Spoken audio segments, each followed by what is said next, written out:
To start with, not directly in the middle, just slightly to one side. You could measure if you want, but I'm just going to put a line where I want one side. I'm using a pencil, I'm putting it on quite dark so you can see that line. I need to have the next line, the width of the wood away from that line. I could measure it, and it's 14 point something or other, and then I could measure there, but I'm a bit lazy. So instead, I'm going to get this piece of wood, slide it, let's do it so you can get the light on it, slide it along until that piece of wood just covers the line. So I can barely see the line if at all, and then I can use the pencil on the other side just to make a mark. Because I've covered the line, I know my gap is going to be ever so slightly smaller, narrower than this piece of wood, which is a good thing, because if I make it narrower it won't fit. I can gradually open it up until it fits tightly. This housing joint is going to go halfway down the wood.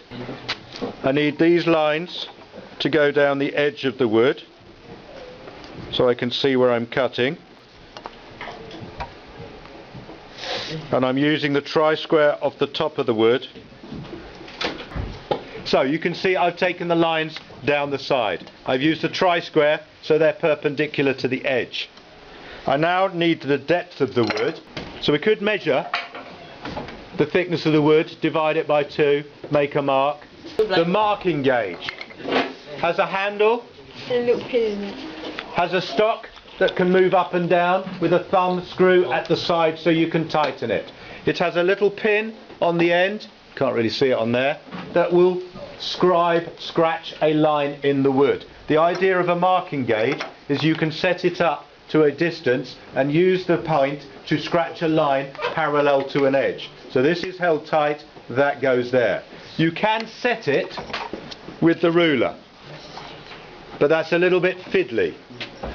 So the other way is to move it until you think you are halfway across the timber.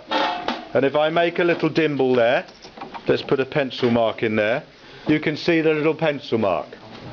That was with the marking gauge that way over. If I swap it over to the other side and make a dimple, I'll put a pencil mark in there so you can see it. Can you see I've got 2 dimples? So I didn't guess the centre right, but because the dimples are closer together, it makes it easier for me to put the point in the middle. So that's without measuring.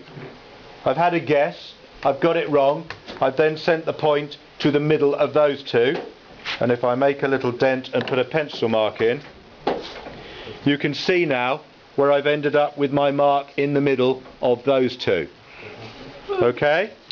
Now I've marked it, this bit, which has got brass rubbing strips along the side, rubs along the side of the wood. The point at an angle, not straight in, at an angle, not straight in because it will dig into the wood, at an angle, I can use that to scribe a line across there, turn the wood round, do the same on the other side. So you can see it, I'm going to put a pencil line in there.